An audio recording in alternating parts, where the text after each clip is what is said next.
Hello दोस्तों, कैसे हैं आप सभी लोग। बहुत ज़्यादा ठंड पड़ रही है ना। सभी लोग अच्छे से अपना अपना ध्यान रखें।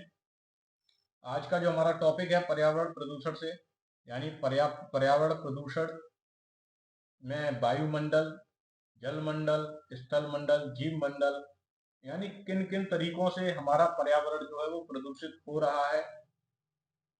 और ये काफ़ी बड़ी वीडियो ना बनाकर मैं छोटे छोटे पार्ट में या दो दो या तीन पार्ट में ये आपको पूरी वीडियो प्रोवाइड कराऊंगा, ठीक है, जिससे आपके सारे डाउट भी क्लियर हो जाएंगे। तो पर्यावरण में गलत पदार्थों या ऊर्जा का शामिल होना है जो पर्यावरण की संरचना में परिवर्तन का कारण बनता है, ठीक है। या मैं इसको अन्य भाषा में कहूं तो पर्यावरण में जैविक और अजैविक इन घटकों के परिवर्तन से पर्यावरण प्रदूषण होता है, ठीक है। या जलमंडल, स्थलमंडल, वायुमंडल एवं जैव मंडल की जैविक संरचना, भौतिक संरचना एवं रासायनिक संरचनाओं में परिवर्तन ही पर्यावरण प्रदूषण है। ये थी हमारी पर्यावरण प्रदूषण की मोस्ट इंपोर्टेंट डेफिनेशन, ठीक है। अब हम पढ़ेंगे पर्यावरण प्रदूषण के प्रकार, यानी प्रकार कितने प्रकार का होता है।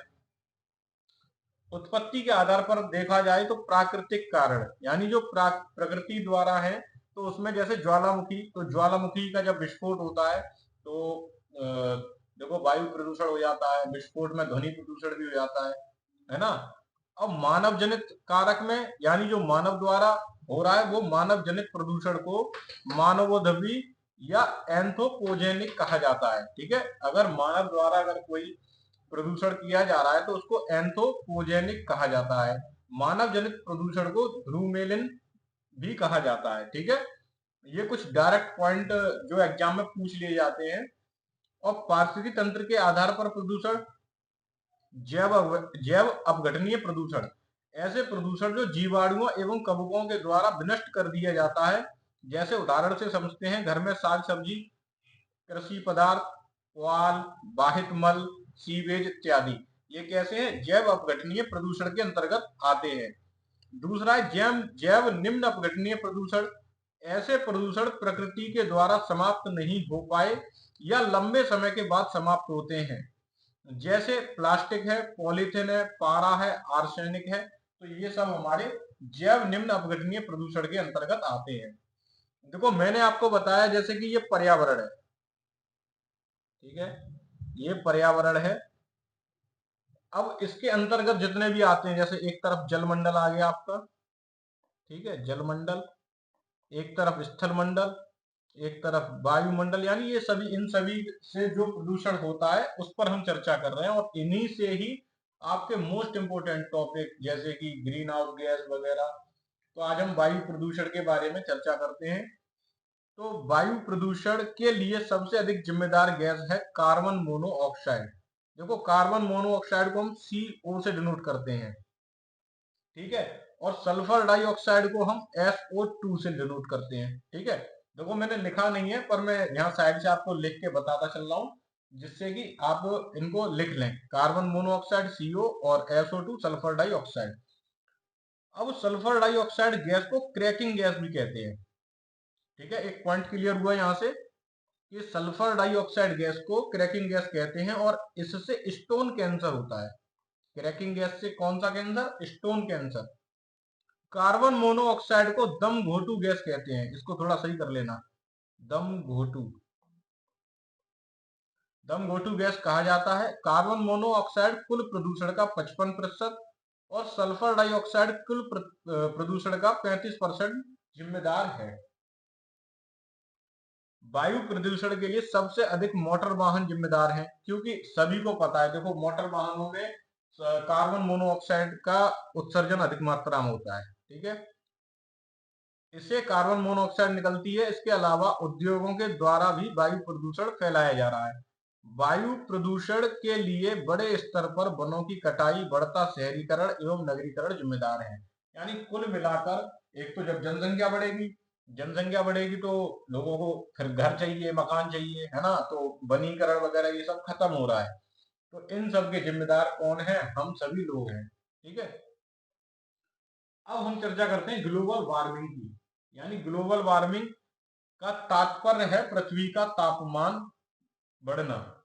यानी पृथ्वी का यदि तापमान बढ़ रहा है तो वो क्या है, ग्लोबल वार्मिंग कहलाता है। जो ग्लोबल वार्मिंग को अगर समझें तो थोड़ा इस तरीके से समझते हैं, जैसे ये सूर्य है,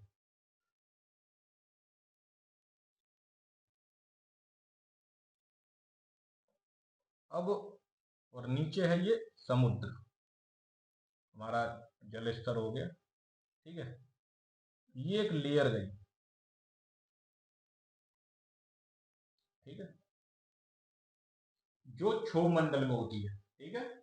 ये क्षोभ मंडल में जहां पर क्या होता है, CO2 उपस्थित होती है, CO2 उपस्थित होती है। सूर्य का प्रकाश आया, यहां से जमीन से मतलब वाष्पित होकर ये ऊपर उठने लगा, लेकिन CO2 की वजह से क्या होता है, ये सब इसको रोक लेते हैं और इसके तापमान में क्या हो जाती है, वृद्धि होने लग जाती है। यानी CO2 की वजह से ये गर्मी को सोख लेती है। CO2 क्या करती है, गर्मी सोखने का काम करती है, जिससे हमारे पृथ्वी का तापमान बढ़ जाता है, जो ग्लोबल वार्मिंग में बढ़ोतरी करती है, ठीक है। ग्लोबल वार्मिंग के लिए उत्तरदायी गैसों को ग्रीन हाउस गैस कहा जाता है। अब ग्रीन हाउस गैस में आ गई आपकी कार्बन डाइऑक्साइड CO2, मीथेन आ गई CH4, chlorofluorocarbon CFC, sulphur hexachloride भी आती है SF6, ठीक है। इसको जरूर याद रखना, सल्फर हेक्साक्लोराइड, ठीक है। ग्लोबल वार्मिंग के लिए सबसे अधिक उत्तरदायी राष्ट्र जो हैं वो चीन, पहले नंबर पर चीन आता है, दूसरे नंबर पर संयुक्त राज्य अमेरिका, या अगर इसमें मैं कह दूं तो USA, शॉर्ट में कहना चाहूं तो USA। तो ग्लोबल वार्मिंग के बारे में आपको पता चला, जिसमें सबसे ज्यादा जिस गैस जो मायने रखती है वो है कार्बन डाइऑक्साइड, ग्लोबल वार्मिंग के लिए उत्तरदायी। और ग्लोबल वार्मिंग को मैंने आपको डिटेल में समझाया कि कैसे ग्लोबल वार्मिंग होती है, कि तरंगे आई सूर्य द्वारा, लेकिन हमारा क्षोभ मंडल में ही कार्बन डाइऑक्साइड की उपस्थिति के कारण वो उसकी ऊष्मा को वापस नहीं जाने देती, वो अपने में ही अवशोषित कर लेती है, जिसकी वजह से टेम्परेचर में वृद्धि होती है। अब ग्लोबल वार्मिंग का प्रभाव हम समझते हैं, समुद्र का जल स्तर बढ़ेगा। क्यों बढ़ेगा भैया, जब गर्मी बढ़ेगी तो ग्लेशियर पिघलेंगे। ग्लेशियर क्या है, वो बर्फ के जो होते हैं ना बड़े बड़े पहाड़ से, वो पिघलते हैं, तो समुद्र का जल स्तर बढ़ेगा। जैव विविधता नष्ट हो रही है, कृषि उत्पादन घट रहे हैं, त्वचा कैंसर बढ़ रहा है, ठीक है। बड़े स्तर पर वृक्षारोपण ग्लोबल वार्मिंग के लिए उत्तरदायी है। बड़े स्तर पर जो वृक्षारोपण की जो कटाई चल रही है ना, ये थोड़ा गलत लिख गया है, जो वृक्षारोपण की जो कटाई चल रही है उसकी वजह से क्या हो रहा है, ग्लोबल वार्मिंग बढ़ रही है, ठीक है। जो ये इनका वृक्षारोपण कम हो रहा है ना। ग्लोबल वार्मिंग को दूर करने के उपाय के बारे में, एक तो वैकल्पिक ऊर्जा स्रोतों का प्रयोग। ऊर्जा के दो प्रकार के स्रोत हैं, एक परंपरागत और एक नवीकरणीय। परंपरागत के अंतर्गत जो हमें प्रकृति से प्राप्त होते हैं, कोयला, पेट्रोल, डीजल। और नवीकरणीय ऊर्जा के स्रोत जो इंसान द्वारा या हमारे द्वारा विकसित किए गए हैं, सौर ऊर्जा है, पवन ऊर्जा है, हाइड्रोजन ऊर्जा है, बायोडीजल है, बायोमास है ना। तो ये सब ग्लोबल वार्मिंग की रोकथाम के लिए बहुत ही उपयोगी है। देखो CNG और LPG गैसों का प्रयोग, सीएनजी जो जैसे हम बोलते हैं कंप्रेस्ड नेचुरल गैस, है ना, compressed natural gas, natural gas. और LPG, इनकी फुल फॉर्म पूछ ली जाती है, लिक्विड पेट्रोलियम गैस, है ना, liquid petroleum gas, petroleum gas.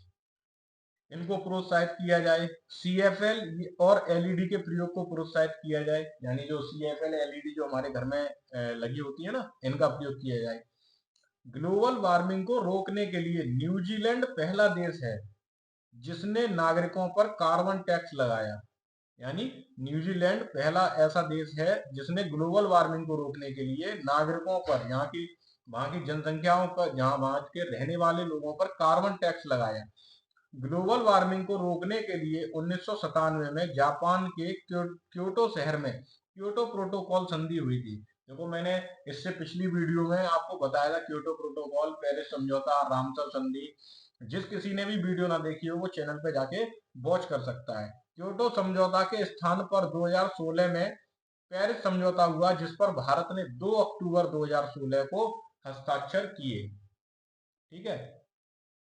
Smoke city में भारत में कौन है? कोलकाता। और स्मोक सिटी विश्व में कौन है? शिकागो, जो अमेरिका में है। आज की क्लास आपको कैसी लगी? अच्छी लगी हो तो ज्यादा से ज्यादा शेयर करें और अपने चैनल एजुकेशन फॉर कल को जरूर सब्सक्राइब करें।